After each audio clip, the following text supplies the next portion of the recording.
Hey, my viewers. So you know how I went to Sweden like 2 months ago and made a vlog about it, and that vlog got a decent amount of views? Well, I did it again, and this time I went to Switzerland. Actually, you know what I just realized? I could just I could make a joke about confusing the names of Sweden and Switzerland.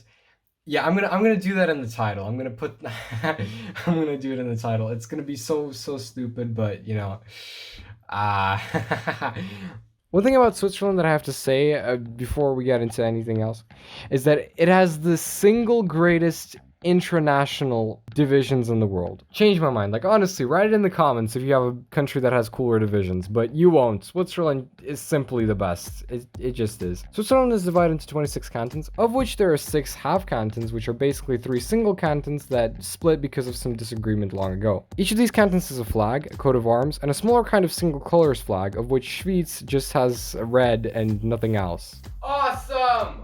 As Switzerland is a federal state, each canton has their own regional autonomy, issue license plates with their coat of arms and regional code, which features the iconic BS for Canton Baselstadt, and all cantons elect 2 representatives except the 6 half cantons, which only elect 1, to the Council of States, which is the upper body of Switzerland, which is exactly how the US does it. And the borders for these cantons can get really freaky. For example, look at this map. How many cantons do you think you're looking at? You're looking at 2. There are 2 cantons here. Up north, there's this confusing border mess. You're looking at 5 cantons here, by the way. And to the east, there's St. Gallen, which completely envelops 2 half cantons, which have some long names, of which one of them has 2 exilers up north, so this creates this. And all of this is awesome because Germany got rid of its messy inner borders, and now the map is so boring!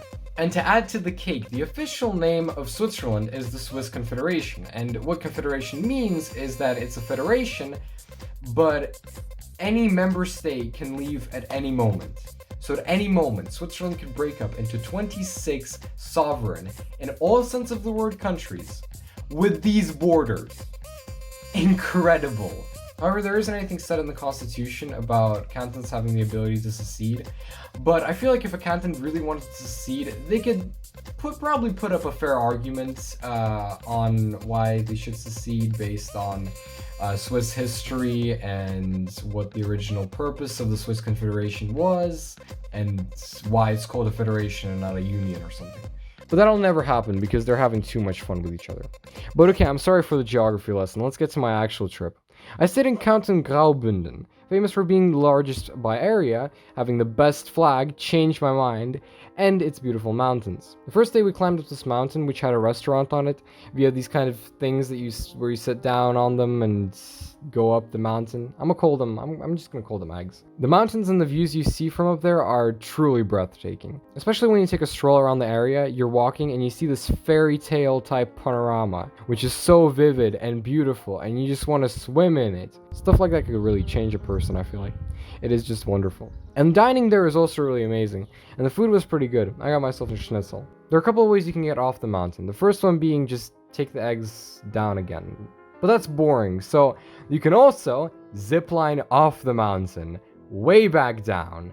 Like, imagine, you're ziplining off the mountain. Would you have the strength to do it? Probably, yeah. You just have to not faint and that's it. You're good. You can also take these carts that glide down the mountain for extra money, or you can hike off the mountain like I did. It's pretty hard as the path is just a footpath, not asphalted, and it's pretty steep, but hiking in views like this, descending a mountain, was so ridiculously cool to do. One thing I love is biking, and one cool thing about it is that there's this field of vision around you, and it's so beautiful, and by biking you are kind of living through it, like living through cool sights in a video game. This was the same thing, except it was in an entirely different location than what I'm used to. So when I'm biking in Luxembourg, usually what I would see is a field, sometimes a forest. But here in Switzerland, I see mountains, glaciers, the alpine nature. And it was a really, truly new experience. I mean, it wasn't really new. I mean, I've been to Switzerland before, but it was definitely a different and unusual experience that is amazing.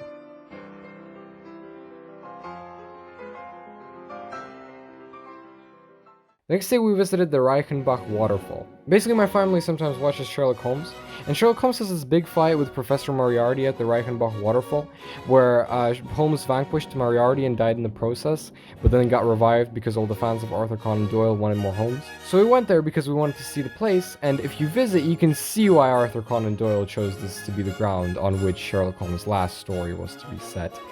I've visited so many waterfalls in my life. I've probably forgotten some of them, but from my memory, this is the most beautiful waterfall I've ever seen. The waterfall contains many smaller waterfalls which flow into light blue basins until all that water is chucked down a 110-meter cliff in this beautiful and violent sequence. There's a bridge that lets you cross the waterfall, and the sight from that bridge is magical. With all the vividly green nature and rocks next to the gushing light blue water, it's a thing from fables. It's fabulous. It's fabulous. It's like fairy tale like, and you can get inspiration to like write a novel from this waterfall. It's amazing.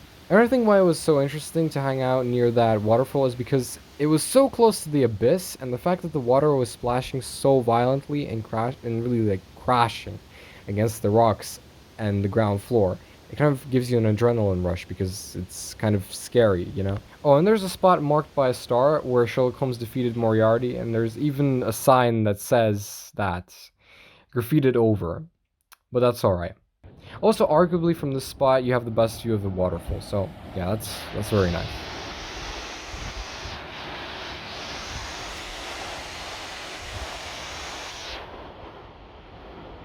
We ate at a restaurant nearby, and this restaurant probably had the best view I've seen from a restaurant terrace ever. Near the restaurant, there were Tibetan prayer flags, and they actually went really well with the surroundings because we were in a mountainous area, and Tibet is also in a mountainous area, even though I never expected to find them on top of a mountain in Switzerland. It was a happy surprise, though. I love Tibet. Tibet's amazing. I would like to go there someday. Last day, we went to a kind of national park. Well, it wasn't really a national park, it was a nature preservation area. There were a couple of great views along the way, but the cream of this trip, the la crème de la crème, was our destination, a lookout tower that revealed this view. It reminded me a lot of those like toy train circuits. Yeah, that's it, but it's in real life with actual trains and actual everything. The water in the river had such a pleasant light color, and its shape reminded me of like those rivers in like Montana, which those rivers are really beautiful. And the mountains were so green and wild, it kind of set me in like a wilderness atmosphere.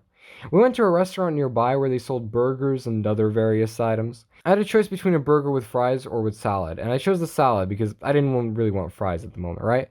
And I expected them to like bring me carrots and tomatoes along with salad, but nah, they just brought me a lump of lettuce without anything, all right? It was just a lump of lettuce. I mean, I did ask for no dressing, but you know, I thought they'd at least like put cucumbers or something. Then we went to a lake, and the lake looks better in the pictures than it did in real life, not gonna lie. But it was still awesome though, and I kind of just sat there admiring it because I was kind of tired and my dog had a good swim. One thing I noticed, the lake was a little bit lower than our car, sea level wise, so we actually had to ascend a bit and walk up a slope. And the thing I noticed is that I was tired a moment before, and then while I was walking up the slope, it was so effortless. It's like someone switched off the gravity. I mean, it didn't switch it off. It's as if someone teleported me to Mars and built like an earthly kind of exhibit, and I was walking there. It was so effortless for some reason. I actually noticed this before, like the day before when I was at the waterfall. I was climbing up a slope and it was also effortless, but I thought that I just wasn't tired and that I'd biked a lot before, and so physical exercise kind of gave me some training. But this time I was actually tired, and it was so effortless to climb up the slope, and I was like, what? How is this possible? The explanation for this is that it's the mountain air, since we were living at 1,200 meters above sea level, and the air has less oxygen, and that's why it's healthier for you for some reason. I don't know. It's somehow someone explained it. I don't know. Yeah, but you can actually like feel it. Like it's amazing, man. Last thing. When we were already driving back to Luxembourg, we visited the Habsburg Castle in Canton Aargau. This was cool because that was the birthplace of the Habsburg dynasty, the most successful European dynasty in the entirety of history. And they took over a lot of the world. I don't know exactly how much, but you know, I'll put a map, alright, of all the countries that they took over. And they left a gigantic impact, more than any family ever has. Was the castle worth it? Yes, because it was free. Of course it was worth it. But the castle was really underwhelming. Like, the only part of the castle that was left standing was the main building courtyard and the main building, which was pretty small and hollow. The castle had, like, these signs that were trying to convince me that, like, this castle is the birthplace of the largest dynasty to ever walk this earth. It's so cool. And I was like, yeah, I know, but why is it so underwhelming? We actually had lunch in the castle. The food was great, and the Habsburg branded fries were really enjoyable. They were just basically those like thick fries, and I mean, yeah, they were pretty nice. But we ordered water, and do you want to know how much they charged my parents for water? 8 francs! They charged my parents €7.71 for a 75 centiliter bottle of water. That was Habsburg branded. And they even took back the bottle after we were done drinking, so it's probably just from the tap. It's just probably in those like bottles to make it seem more fancy. So yeah, I'll let you figure out how much €7.71 how much you can buy for that money. But yeah, it's just ridiculous. But yeah, I hope you enjoyed this video. Originally I wanted to make it like a small 5-minute video because I didn't really film much in Switzerland, but it probably ended up being longer than the Swedish video. But anyways, hope you enjoyed this video. If you like, subscribe if you subscribe. No, just subscribe, alright? And I'll see you guys in the next one. Brofist. Get it? Because PewDiePie's from Switzerland. Okay, I'm sorry.